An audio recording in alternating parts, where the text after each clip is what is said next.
में मम भद्रमिहाशुभ सर्वविधम्। ओम नमो भगवते व्यासाय, ओम नमो भगवते बादरायणाय, ओम नमो भगवते निम्बार्क महामुनीन्द्राय। श्री ब्रह्मसूत्रम निम्बार्क भाष्यम 2-3-42। अंशांशि भावात जीव परमात्मनोर भेदा भेदौ दर्शयति। भगवान निम्बार्काचार्य लिखते हैं, ईश्वर में और जीव में अंशी और अंश का भाव है। ईश्वर अंशी है, जीव ईश्वर का अंश है। तो अंशांशी भाव जीव और परमात्मा में होने से इन दोनों का परस्पर भेद भी है और अभेद भी है, ऐसा भगवान निम्बार्काचार्य मानते हैं। अंशो नाना व्यपदेशात, जीव जो है ईश्वर का अंश है। क्यों स्मृति में कहा गया है, ममई वांसो जीवलोके जीवभूतः। जीवलोक में जो जीव है वह मेरा ही अंश है। तो उसके अतिरिक्त नाना व्यपदेशात, नाना अनेक को कहते हैं। संख्या की दृष्टि से जीव अनंत हैं। इस बात को गोस्वामी जी ने भी अपने रामचरित में लिखा है, ईश्वर अंश जीव अविनाशी। ईश्वर का ही अंश है जीव और वो अविनाशी है। माने जीव के स्वरूप का कभी विनाश नहीं होता। जैसा है मतलब वो उसमें प्रकृति के बंधन से मुक्त होता है और बंधन में पड़ता है, यही उसकी अवस्थाएं होती हैं। बाकी वो अविनाशी तत्व है, उसका कभी भी विनाश नहीं होता। तो वो संख्या की दृष्टि से नाना माने अनेक हैं। जीव अनेक एक श्रीकंता, परवश जीव स्ववश भगवंता। जीवात्मा परवश है, भगवान स्वतंत्र हैं। जीवात्मा संख्या की दृष्टि से अनंत हैं, अनेक हैं, लेकिन परमात्मा एक हैं। जीव अनेक एक श्रीकंता, ये रामचरितमानस में भी कहा है।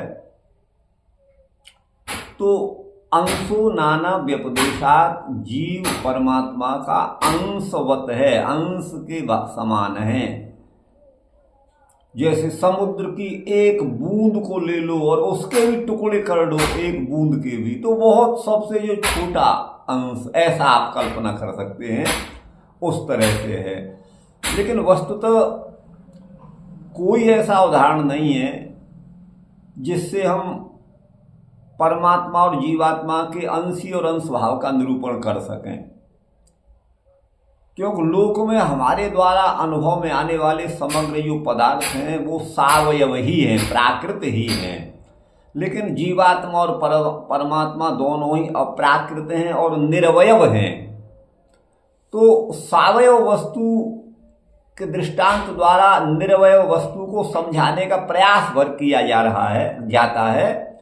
उस रूप में जैसे समुद्र के महान जल राशि में से एक बूंद को उसका अंश माना जाता है, उस तरह से परमात्मा से अलग हुआ अंश जीव नहीं है। जैसे एक बूंद समुद्र से अलग की जा सकती है, उस रूप में वो नहीं है, क्योंकि वो निर्वयव पदार्थ है और निर्वयव पदार्थ के खंड भाग अंश असंभव है। उसके अंश हो नहीं सकते, टुकड़े हो नहीं सकते।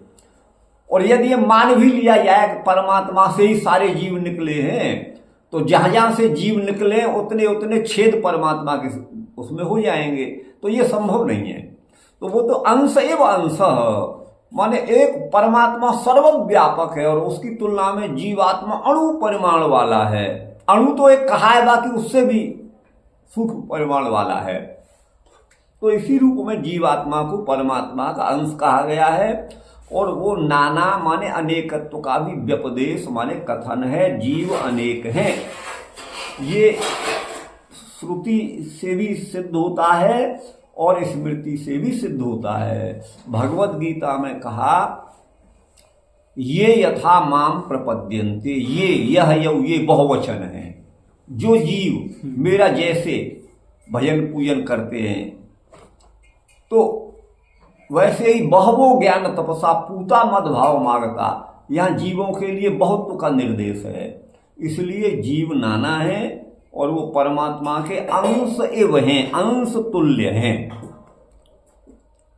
तो अंशो नाना व्यपदेशात्।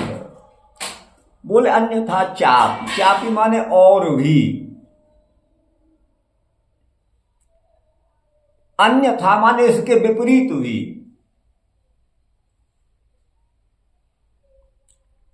दास कितवादित्वम अधीयते, दास कितव आदि रूप में अध्ययन करते हैं, स्मरण करते हैं, पढ़ते हैं। एके माने कुछ आचार्य। तो यहां पर एके पद के द्वारा भगवान वादरायण ये कहते हैं कि ये मेरा मत नहीं है, मुझे अभीष्ट नहीं है। क्या? दास कित्वादित्व भाव, ब्रह्म का दास होना। श्रुति में एक जगह लिखा हुआ है, ब्रह्मदासा ब्रह्मदासा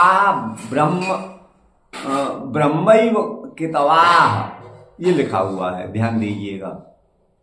दास माने जो सेवक हैं, आपकी सेवा करते हैं, बड़े आदमी की सेवा करने वाले जो सेवक हैं, वो उसकी तुलना में अर्थ आदि की दृष्टि से अल्प होते हैं। तो वो दास माने क्षुद्र जो दास हैं वह भी ब्रह्म है। और दास तालव्य से अंत में दास मल्लाह को कहते हैं, केवट को, मल्लाह को।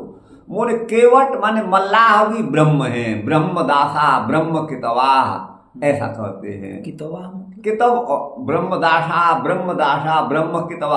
कितव कहते हैं जुआरी को, जुआ खेलने वाला। वैसे कितव का अर्थ कपटी भी है। कितव योषित कहते ये निशी रास पंचाध्यायी। तो कितव कपटी अर्थ में भी है और कितव जो है यहाँ पर जुआरी अर्थ में भी है। तो ये जो है कितवई रहतम, कितव जुआरियों ने युधिष्ठिर का राज्य हड़प लिया, तो कितव पद जुआरी। तो ये मल्लाह हो या दास माने सेवक हो या जुआरी हो, ये मनुष्यों में इनका स्तर निम्न ही माना जा सकता है। तो बोले वह भी ब्रह्म है, तो फिर अन्य की तो बात ही क्या, अर्थात सब ब्रह्म ही हैं। ऐसा भी एके माने कुछ लोग, अन्य एक पद यहाँ अन्यार्थक है, अन्य लोग ऐसा भी कहते हैं, लेकिन मैं वादरायण ऐसा नहीं कहता। ये भगवान वादरायण का संपूर्ण निचोड़ यही आ जाता है कि जीव ब्रह्म है या नहीं है। वो बोले ये मत जो है सब ब्रह्म ही है, ये भगवान वादरायण से पूर्व में भी विद्यमान था। तो इसलिए वो अपने समय में भी पूर्व से चले आ रहे मत को भी प्रस्तुत करते हैं। ये भगवान वादरायण के हृदय की विशदता है, प्रांजलता है, परस्कृतता है, प्रौढ़ता है और महत्ता है कि वो अपने विरोधियों का मत भी प्रस्तुत करते हैं। बोले मुझे ये स्वीकार नहीं है, ब्रह्मदास ब्रह्म कितव, ये मैं स्वीकार नहीं करता। एक एक कहकर उनका निरूपण किया है। अब आप सूत्र का अर्थ समझ गए होंगे। समझ गए। लेकिन यहाँ पे अब कैसे माने कि एक से अन्य कहते हैं, लेकिन एक पद अन्य का ही वाचक अन्य का वाचक है, लेकिन अच्छा ये नहीं मानते हैं, ये कैसे? अधीयते बहुवचन है भैया। अच्छा, अधीते अधीयाते अधीयते और एके भी बहुवचन है। ठीक है। तो कुछ लोग ऐसा भी कहते हैं। ठीक। अब हमारे यहाँ गिरिपुरी भारती शंकराचार्य जी में ही 10 संप्रदाय चल गई। आप अद्वैतवादियों में ही आप देखते हैं, तो ये सब संप्रदाय। तो इसलिए एक ही पद से इन्होंने ऐसा कहा है। एक ही माने अन्य लोग, अर्थात मैं नहीं, ना हम मन्ये, मैं नहीं मानता, लेकिन एक थम अधीयते, एक लोग ऐसा ही पढ़ते हैं, कहते हैं, उनका यही निश्चय है। अब आपका शंका दूर हो गई। आप शंका करिए, खुल के शंका करिए। आप ये मत सोचिए कि मतलब मैं क्या, शंका है तो उसको जरूर उठाइए, तभी समाधान होगा, अन्यथा तो नहीं। तो आगे कहते हैं या एक कर्ता का अधीयते क्रिया भी बहुवचनांत है गुरु भाई, ये ध्यान रखिएगा। जी। अच्छा, परमात्मनो जीवो अंशः, परमात्मा का अंश जीव है। नहीं, तोम पद किसके लिए आया है? तोम पद जो था कहाँ आया इसमें है ना तोम?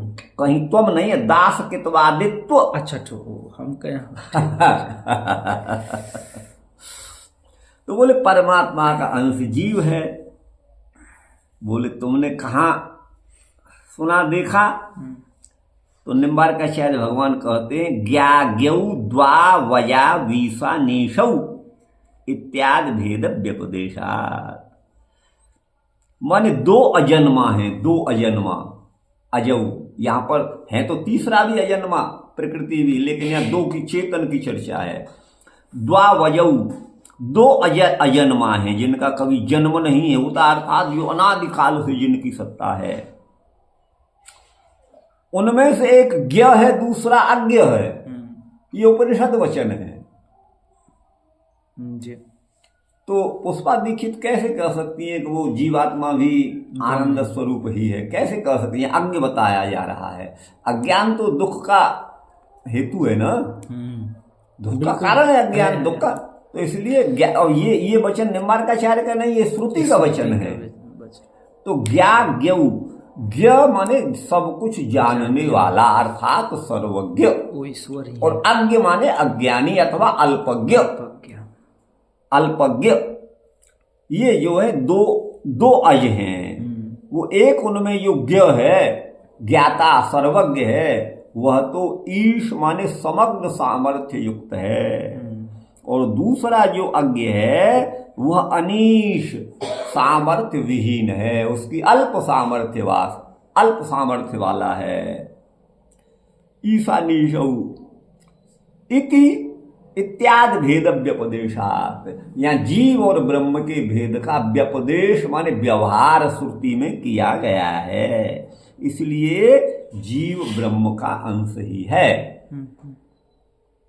लेकिन आगे तत्वमसि इत्यादि अभेद व्यपदेशाच्च, तत्वमसि आदि में भेद का भी व्यपदेश किया, अभेद का भी व्यपदेश किया गया है। अर्थात तत्वमसि का अर्थ है तुम वही हो, तुम वही ब्रह्म हो।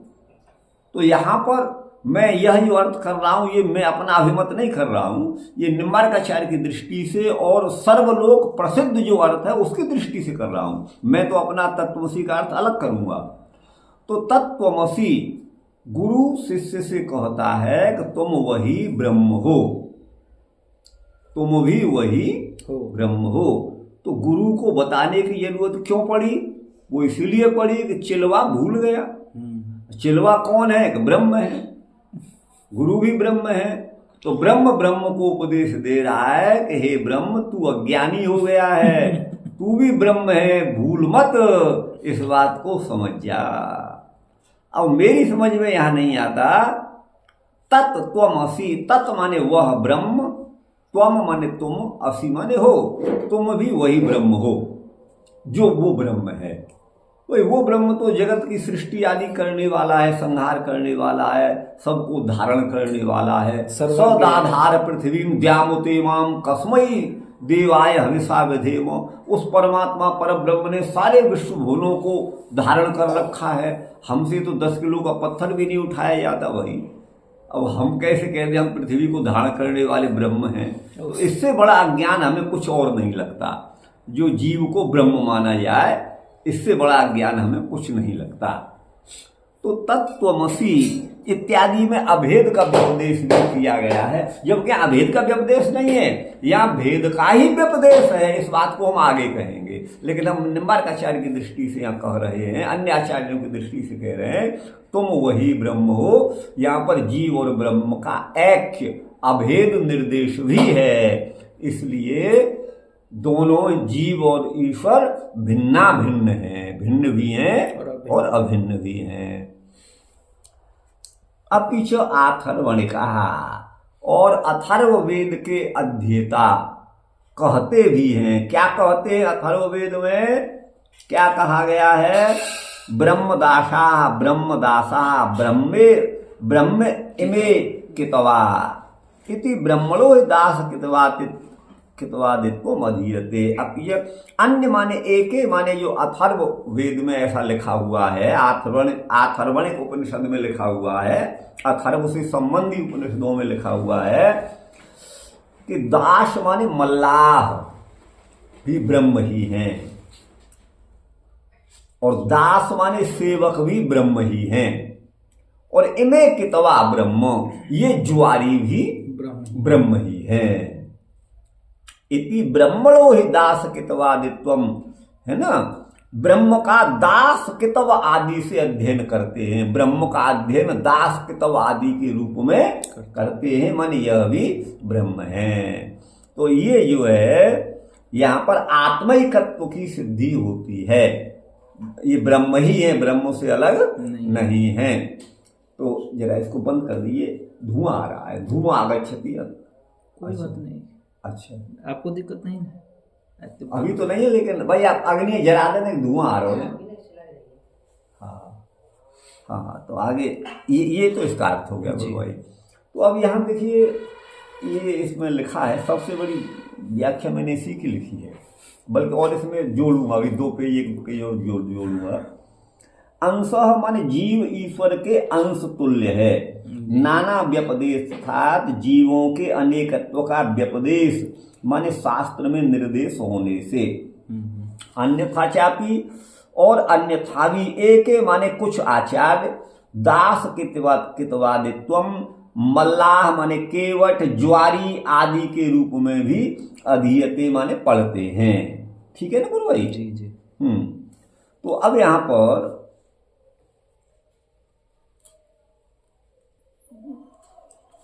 केवट,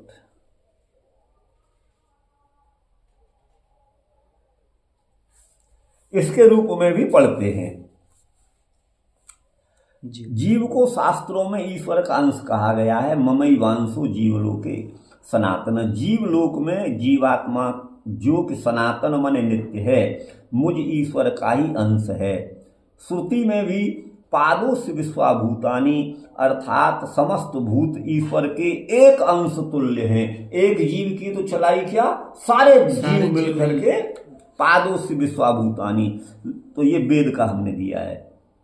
तो लोक में सावयव वस्तु के अंश माने भाग देखे जाते हैं, किंतु निर्वयव ब्रह्म के अंश की कल्पना भी नहीं की जा सकती। अतः सर्वव्यापक सर्वज्ञ चिदानंद संदोह ब्रह्म की अपेक्षा अणु परिमाण अतएव एक देशी अल्पज्ञ एवं माया जाल में आबद्ध होने से क्लेशाक्रांत जीव वस्तुतः ब्रह्म के अंश के तुल्य काल्पनिक रूप से कहा गया है, वस्तुतः नहीं। अग्नि से निकलने वाली चिंगारियों के समान जीव ब्रह्म से उत्पन्न नहीं होते, क्योंकि वे अज हैं। अभी आगे अजन्मा है, वो उत्पत्ति उनकी नहीं होती। नित्य एवं सनातन आदि पदों से जीव का निर्देश है।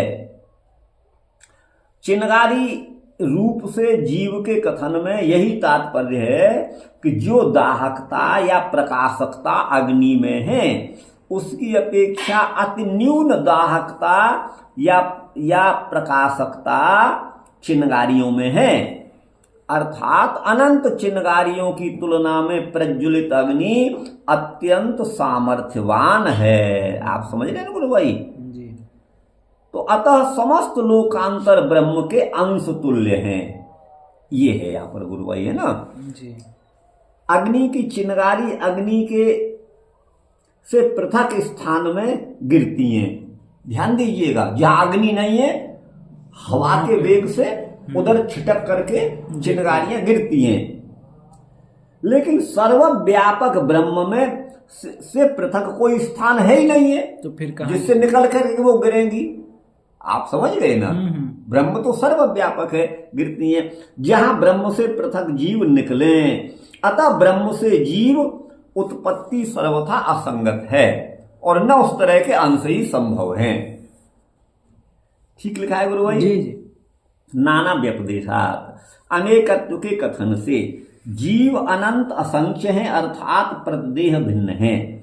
गावो हयग्रे तस्मात् तस्मात् ज्ञाता अजावय आदि श्रुतियों में गावो आदि बहुवचनांत प्रयोग जीव की असंख्यता के बोधक एवं एक वचनांत तस्मात् पद ब्रह्म के एकत्व का बोधक है। उक्त मंत्र में तस्मात् एक वचन में है। अच्छा, बहवो ज्ञान तपसा भगवत गीता का वचन भी जीव की असंख्यता का निर्देशक है। अतः जीव और ब्रह्म भिन्न भिन्न ही हैं। सूत्रकार भगवान वादरायण जीव एवं ब्रह्म की भिन्नता का ही प्रतिपादन करते हैं। यह उनका अपना मत आपको हम समझा चुके हैं। लोक में पिता का अंश पुत्र कहा जाता है। अब इसको भी आप देखिएगा। वस्तुतः या पिता या पुत्र दोनों ही चेतन और अचेतन के संघात हैं। पिता का शरीर भी दो तत्वों से बना है। एक जड़ प्रकृति जो अनेक रूपों में मन बुद्धि अहंकार इंद्रिय आदि के रूप में परिणत हुई है। तो एक तो अचेतन अंश और दूसरा चेतनांश जीव। इन दो का संघात पिता है और पुत्र भी है और सारी सृष्टि के प्राणी मात्र हैं। दो का संघात है। आप समझिए, दोनों के शरीर प्रकृति का परिणाम होने से जड़ प्राकृत है तथा दोनों के शरीर में स्थित चेतन आत्मा एक दूसरे से सर्वदा पृथक है।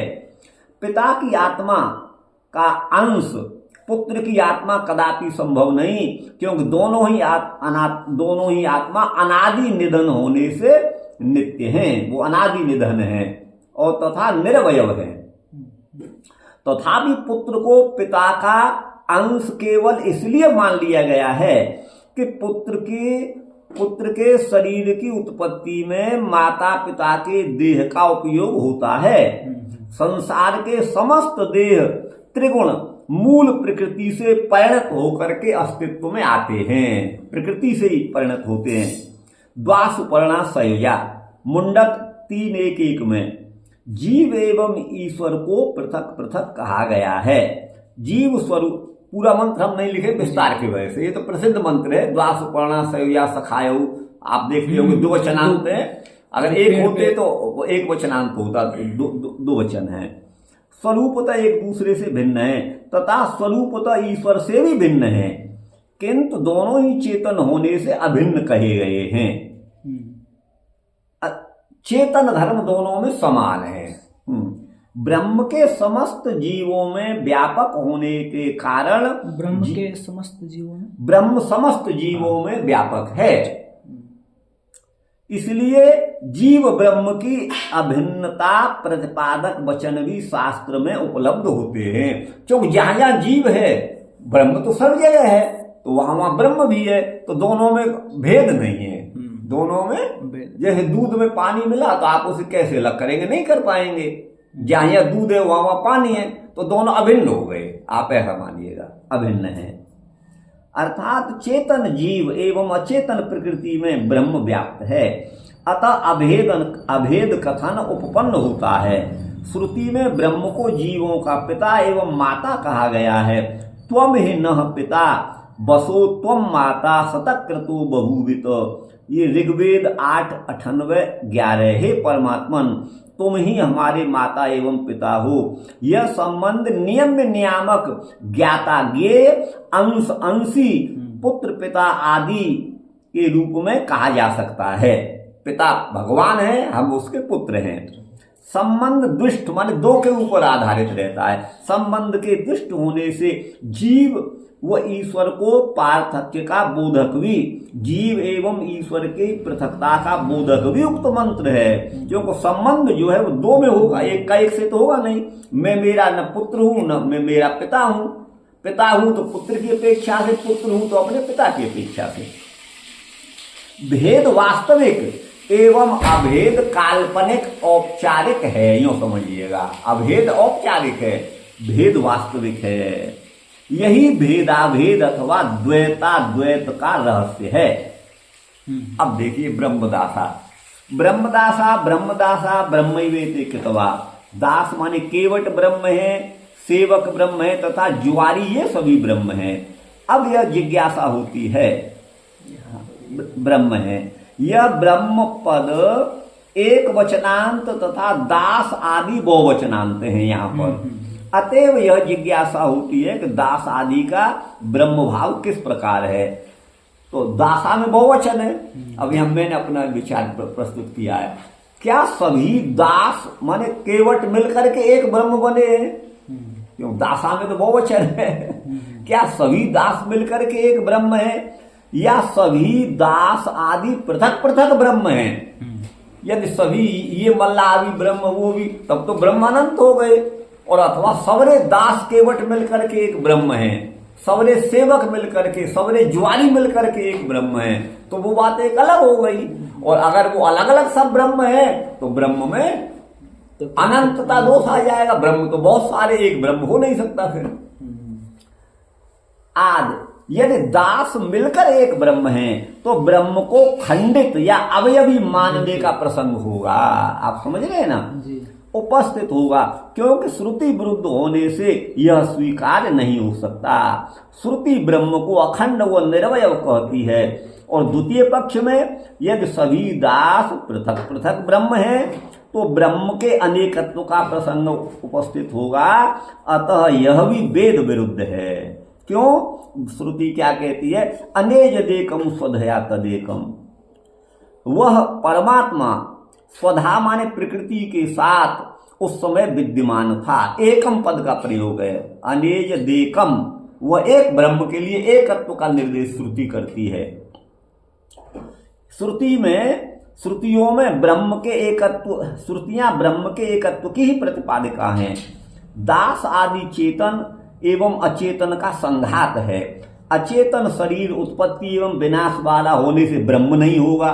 अब दास में दो सत्ताएं माने जीव की और प्रकृति की। प्रकृति जड़ है, प्रकृति से बना हुआ शरीर है, तो हम उसके शरीर को यदि ब्रह्म मान लें, सारे पहलुओं को विचार है, तो वो भी नहीं हो सकता, क्योंकि वो तो विनाशी है। फिर तो ये कहना पड़ेगा ब्रह्म मर गया, ब्रह्म जिसने जन्म ले लिया। आप समझ गए ना?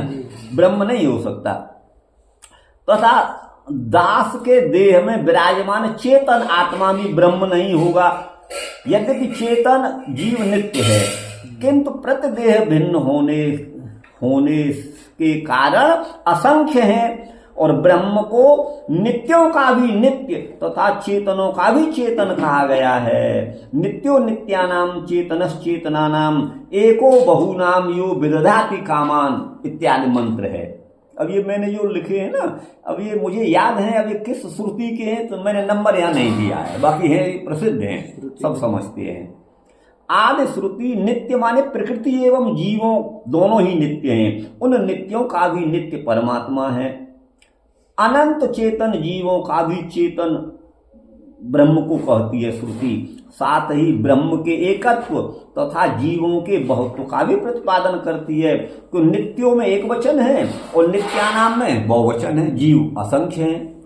आप समझ गए ना? जी। करती है। इस प्रकार श्रुति प्रमाण से दास आदि का ब्रह्म भाव उपपन्न नहीं होता। प्रत्यक्ष प्रमाण से भी जीव एवं ब्रह्म का पार्थक्य सिद्ध होता है। यदि जीव वस्तुतः ब्रह्म ही होता तो दुखालय अशाश्वत जगत में कर्म फल भोग में बाध्य नहीं होता। किंतु कर्म फल भोग में जीव की स्वतंत्रता नहीं देखी जाती। दृश्य जगत जीव के भोग एवं अपवर्गार्थ ही है। जीव प्रकृति के बंधन में है। ईश्वर जीव एवं प्रकृति का नियंता है। ईश्वर इन दोनों का नियंता है। अतः तत्वत्रय एक दूसरे से स्वरूपतः भिन्न ही हैं। दास आदि को ब्रह्म कहने का यही तात्पर्य है कि दास आदि में भी ब्रह्म व्याप्त है। अंतर बहिश्च भूतानाम अचरम चरमेव च भगवद गीता। अब ये भी हमको श्लोक संख्या नहीं याद है तो हमने नहीं डाला है नंबर। अर्थात ईश्वर सभी के बाहर एवं अंदर विराजमान है। इस प्रकार के प्रयोग लाक्षणिक ही हैं, जैसे मंचा क्रोशंती माने वास्तविक नहीं है। हाँ, वो जो है मंच शोर करते हैं। अचेतन मंच का शोर करना असंभव होने से मंच पद का लक्षणावृत्ति जन्य अर्थ होता है कि मंच पर स्थित पुरुष शोर करते हैं। उसी प्रकार दास आदि ब्रह्म नहीं हो सकते, किंतु दास में ब्रह्म स्थित है। सूत्रकार को, दास आदि को ब्रह्म मानना स्वीकार्य नहीं है। सूत्रकार कौन? भगवान बादरायण, वो इनको ब्रह्म नहीं मानते। अतएव एक पद का कथन किया गया है सूत्र में, दास अधीयत एक किया गया ना। जी जी हाँ। यहाँ एक पद अन्य अर्थ का अर्थ है, अन्य अर्थ है।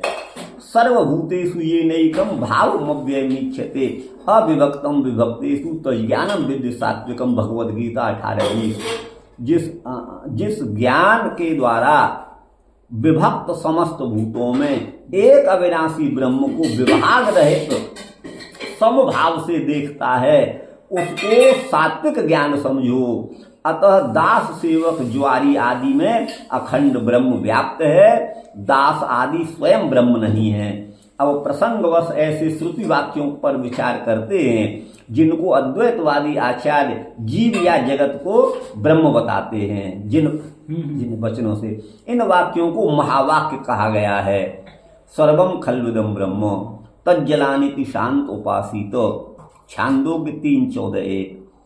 अब इस पर विचार किया गया है। पूरे प्रकरण से ही अर्थ निर्णय होता है, एक अंश से नहीं।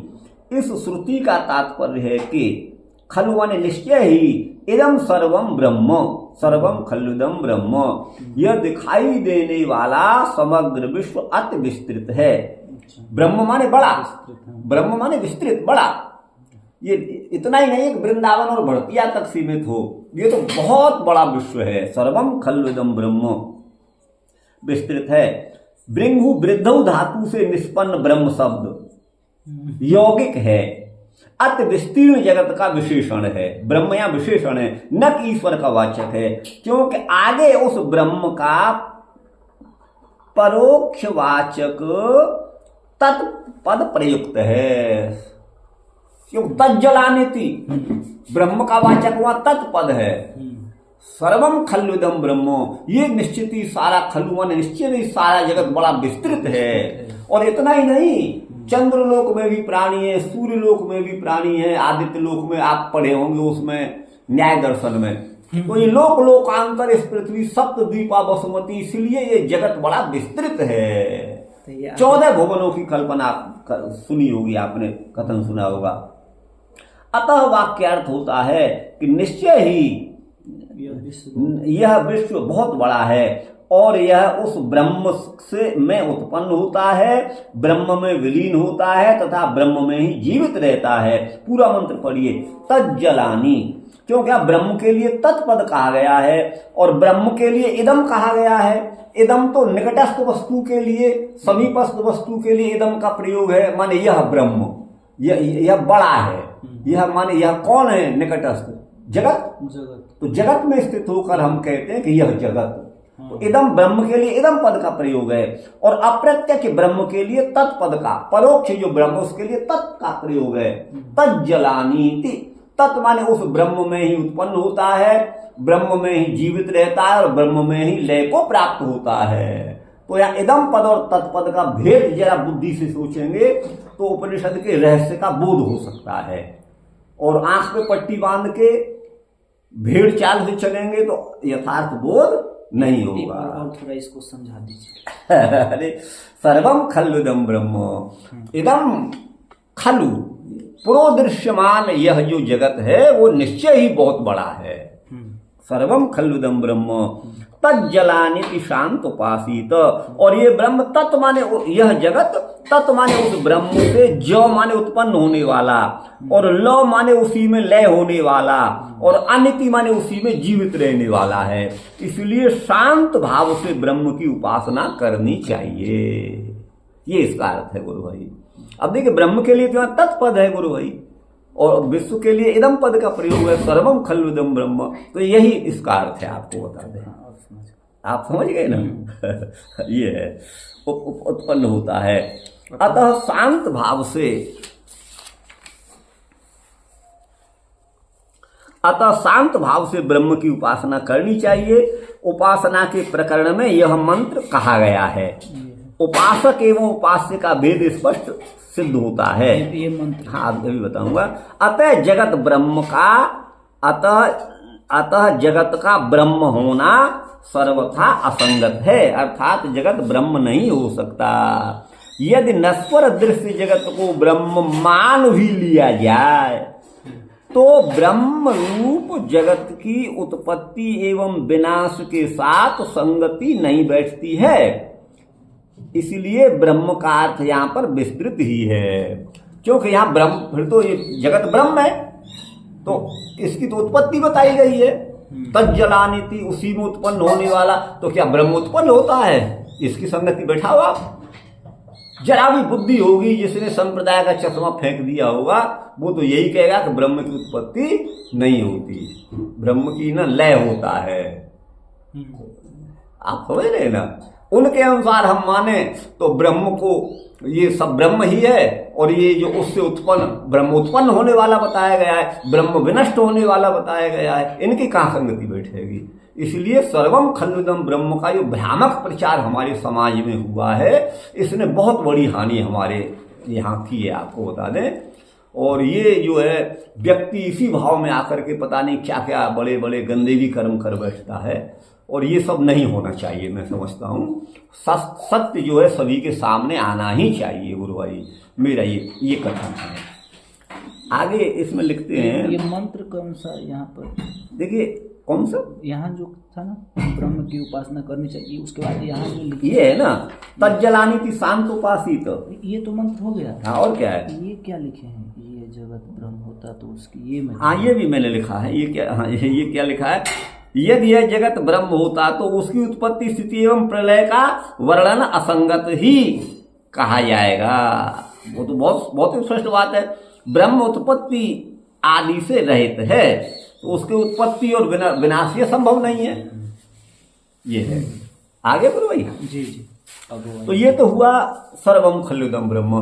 अब आगे तत्वमसि पर विचार करते हैं। माने तुम वही ब्रह्म हो ऐसा कहा जाता है।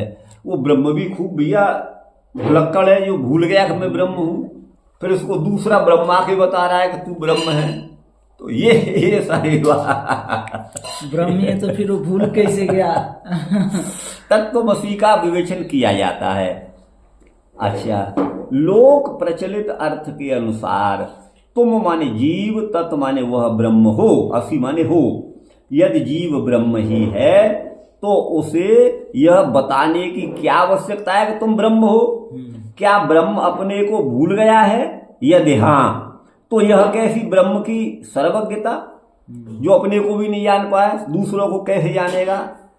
वस्तुतः क्लेश कर्म विपाक एवं आशय से परामृष्ट माने युक्त जीव से भिन्न ब्रह्म क्लेश आदि से अपरामृष्ट माने अछूता ही है।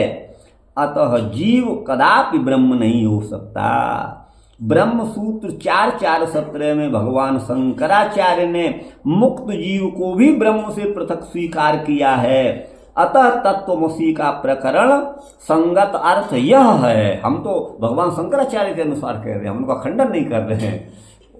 ये है स य एषु अणिमा ऐतदात्म्यमिदं सर्वं तत्सत्यम स आत्मा तत्वमसि श्वेत केतु छांदोग्य 6:8-7।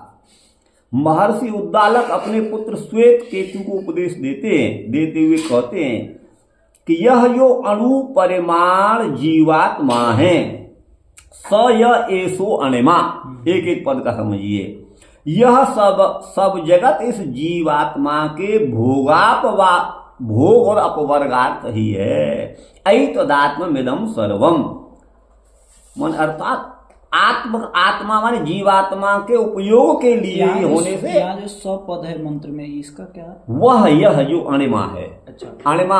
अब वह अणिमा मतलब वह इसलिए कहा वो अदृश्य है और यह स्वयं जीव इसको कह रहा है। ये शास्त्र में से प्रयोग होते हैं। वह यह जो ब्रह्म है, ये ऐसा होता है शास्त्र में, अनेक बहुत सैकड़ों जगह पर है। यह वह जो ब्रह्म है, तो यहाँ इसको सह तो इसलिए कहा कि वो अदृश्य है, और यह इसलिए वो वही जीवात्मा बोल रहा है। शरीर के उसके शरीर साधन के द्वारा वही जीवात्मा बोल रहा है, तो इसलिए प्रत्यक्ष होने से उसको यह कहा है। समझ गए ना। जी, जी। वह यह जो स य एसो अणिमा, एस भी उसी के लिए जो अत्यंत निकट है। यह जो अणिमा माने अणु परिमाण वाला जीव है, वो है ना। ऐतदात्ममिदं सर्वम, इसी आत्मा के, इसी जीवात्मा के उपभोग के लिए इदम सर्वम, ये सारा जगत है।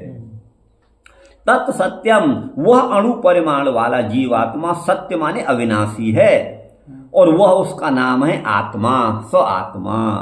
तत्वमसि श्वेत केतु, हे श्वेत केतु, तुम वही अणु परिमाण वाले जीवात्मा हो। ये बहुत सीधा सा अर्थ आप समझिए। अब यहां पर हुआ क्या कि वाक्य के पूरे अर्थ को तो लिया नहीं, बीच में से तत्वमसि इसको उठा लिया, बस आगे सब जब छोड़ दिया, आगे तो छोड़ दिया, तो वो फिर जो लोग भूल भुलैया में पड़ गए।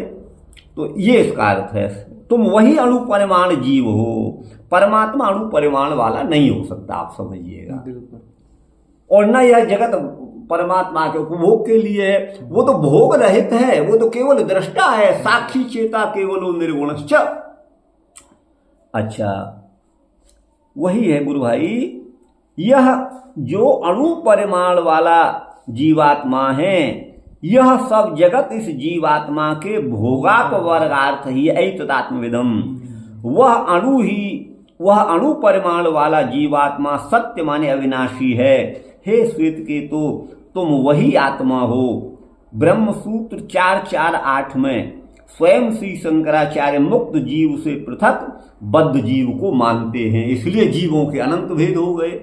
4.4.8 में शंकराचार्य जी मुक्त जीवों से भिन्न बद्धों को मानते हैं, तो जीवों की असंख्यता भी हो गई, प्रतिदेह भिन्नता भी हो गई।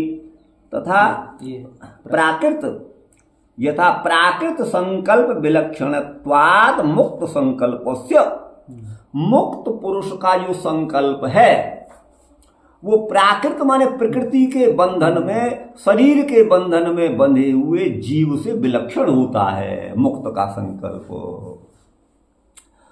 ये 4.4.8 में भगवान भाष्यकार शंकराचार्य लिखते हैं, अतः जीव ब्रह्म में स्वरूपतः भेद ही सिद्ध होता है, वास्तविक भेद ही है, और अभेद तो औपचारिक ही है। अब इस बात को हम आपको दूसरी तरह से समझाते हैं, भेदाभेद को। ये वास्तविकता क्या है भाई? श्रुति में जो है वही हमको लोक व्यवहार में, हमारे अनुभव में भी आ रहा है कि नहीं, ये भी तो हमको देखना है ना। अब देखिए, क्या हम जैसे सुख दुख आदि से, शोक मोह से युक्त देखे जाते हैं हम जीवों को, क्या उसी तरह से ब्रह्म में कल्पना की जा सकती है कि ब्रह्म भी सुख दुख मोह से युक्त होता है? तो आप कहेंगे कि नहीं, ब्रह्म ऐसा नहीं है। आप समझ गए ना। तो इसलिए वस्तुतः वास्तविक रूप में तो जीव ब्रह्म का भेद ही है, और उसके भेद होने पर ही उसकी प्राप्ति के उपायों को शास्त्रों में बताया गया है। यदि एक ही होते, जो जीव है वही ब्रह्म है, जो ब्रह्म है वही जीव है, तब तो किसको किसकी प्राप्ति? कोई पार्थक्य है ही नहीं, कोई अलगता है ही नहीं, पृथक तत्व कोई है ही नहीं, तो किसको स्वयं स्वयं को क्या प्राप्त करेगा? वो तो प्राप्त है ही है। बिल्कुल। तो इसलिए प्राप्य और प्रापक का भाव, स्वामी और सेवक का भाव, अंश अंशी की भाव, ये तभी संगत होते हैं या जब जीव और ब्रह्म का पार्थक्य स्वीकार किया जाए। इसलिए वास्तव में पृथक ही है, और अभेद तो औपचारिक है। बस जैसे जहां जहां मिट्टी है, पृथ्वी है, वहां वहां आकाश भी है, क्योंकि वो सर्वव्यापक है। उसी तरह से इसमें अभेद है। वास्तव में आकाश का कार्य मिट्टी से कदापि नहीं हो सकता, और मिट्टी का कार्य आकाश नहीं कर सकता। इन दोनों में भेद तो वास्तविक है और अभेद औपचारिक है। ठीक उसी तरह से जैसे वागर्थाविव संपृक्तौ वागर्थ प्रतिपत्तये जगतः पितरौ वंदे पार्वती परमेश्वरौ। रघुवंश प्रथम सर्ग, प्रथम श्लोक है रघुवंश का। महाकवि कालिदास ने भगवान शंकर की भगवती पार्वती की वंदना यहाँ पर की है। तो बोले भगवान शंकर और पार्वती कैसे हैं? तो बोले संपृक्त, अर्थात नित्य मिलित हैं, वो एक दूसरे से भिन्न नहीं है। बोले कैसे मिले हुए हैं भगवान शंकर और पार्वती? कैसे एक हैं, मिले हुए हैं? तो बोले वागर्थाविव, वाक माने शब्द और अर्थ के समान। शब्द और अर्थ क्या है? हमने मुख से बोला अग्नि, आपने अपने श्रवण के द्वारा ग्रहण किया अग्नि, तो ये तो शब्द है जो मुख से उच्चरित होता है और श्रवण इंद्रिय से गृहीत होता है और आकाश देश में रहता है, वो शब्द है, आपको बता दें। लेकिन अग्नि जो शब्द है, उस अग्नि का जो अर्थ है वो उससे वस्तुतः भिन्न ही है। वो भिन्न है किस लिए कि चूल्हे में जलती हुई अग्नि तो वो उसमें दाहकता है, लेकिन जब हमने अग्नि शब्द का उच्चारण किया तो हमारा मुख नहीं जला, आपका कान नहीं जला, आपने उसे सुना। हम बोलते हुए हम भी सुन रहे हैं अपने कान से अपने शब्द को, हमारा कान भी नहीं जला, मुख भी नहीं जला, आपका भी कुछ नहीं जला। तो इसलिए भेद ही वास्तविक है। और लेकिन अभेद क्यों है? वो इसलिए है कि अग्नि कहने से हमको दहकते हुए अंगारे का, जलती हुई ज्वालाओं का, अग्नि की लपटों का ही बोध होता है। अग्नि कहने से ही होता है। हमको पत्थर कहने से, जल कहने से, कुछ और कहने से, वृक्ष कहने से उस अग्नि का बोध नहीं होता। तो अग्नि पद की शक्ति उस अर्थ का बोध कराने में अभिन्न रूप से है, आप समझिए। इसलिए अभेद जो है वो औपचारिक है, अवास्तविक है। यदि अभेद वास्तविक होता तब तो मुख जल जाना चाहिए, लेकिन नहीं जलता। इसलिए अभेद औपचारिक है, गौण है, और भेद वास्तविक है शब्द और अर्थ में। उसी तरह से यहाँ पर भी ब्रह्म का जो सभी से अभेद है, अभिन्नता है, वो औपचारिक है और भेद ही वास्तविक है। इसलिए बहु ज्ञान तपसा, बहुत सारे ज्ञान और तपस्या के द्वारा पवित्र होकर के मेरे धाम को प्राप्त हो चुके हैं, और जो बचे कुछ हैं उनके लिए मैं गीता फिर सुना रहा हूं भाई अर्जुन। तो ये जीवों का अनंतता भी सिद्ध होती है और जीवों का पार्थक्य भी सिद्ध होता है। वस्तुतः पार्थक्य ही जो है वो शास्त्र सम्मत है और भगवान वादरायण का ही भी यही अभिमत है। अब इसमें हमने यहाँ प्रसंगवश दो की चर्चा आपसे करी है। एक तो महावाक्य में जो है सर्वम खल्विदम ब्रह्म, और दूसरा तत्त्वमसि। आगे जो भी महावाक्य उनका यथास्थान हम आगे विवेचन करेंगे या आगे इसी में जोड़ देंगे, ऐसा हमारा विचार है। उनको भी हमने विस्तार के वजह से यहाँ पर उसको नहीं लिखा, ये काफी लंबा हो गया था इसी सूत्र का व्याख्यान, और इससे शॉर्ट हम अर्थबोध के लिए कुछ शॉर्ट कर भी नहीं सकते थे, इसलिए हमको ऐसा ही लिखना पड़ा है। तो हम इस विषय में यही कहना चाहेंगे, यदि हम कहीं भी गलत हैं तो हम भगवान परब्रह्म परमात्मा से, भगवान श्री कृष्ण से, भगवान जो है शंकराचार्य से, भगवान निम्बार्काचार्य से प्रार्थना करते हैं कि हमारी बुद्धि शुद्ध हो ताकि हम सत्य को समझ सकें। हमने आप सबकी कृपा से यही समझा है, इसलिए हम ऐसा कहते हैं। किसी के मत पर आक्षेप करना, प्रहार करना, ये हमारे स्वभाव के प्रतिकूल है, ऐसा हम नहीं कर सकते। हम तो जो समझते हैं वही हम कहते हैं। एक वाक्य आता है, पद आता है व्याकरण में, शब्द प्रमाण का वयम यत् शब्दाः तदस्माकं प्रमाणम। हम शब्द को प्रमाण मानने वाले हैं, और वस्तुतः शब्द प्रमाण यहाँ कहा गया है, वहां पर श्रुति ही शब्द से गृहीत होती है। हम श्रुति को प्रमाण मानकर चलने वाले हैं। यत् शब्द आह, जो शब्द कहता है वही हमारे लिए प्रमाण है। तो इसलिए हम इसी भाव को लेकर चलते हैं। किसी के मत का खंडन या मंडन करना हमारा अभिप्राय का विषय नहीं है। अगर फिर भी हमसे कहीं कोई त्रुटि होती है तो हम भगवान से यही प्रार्थना करते हैं कि हमको सन्मार्ग पर लाएं, जो भी सच्चा ज्ञान है, जो भी वास्तविक स्थिति है उससे हमें अवगत कराएं। हम इसी साधना में इस समय लगे हुए हैं, हमारा चिंतन भी यही चलता है। बस इतना कहकर इस सूत्र पर हम विराम लेते हैं। ओम शम।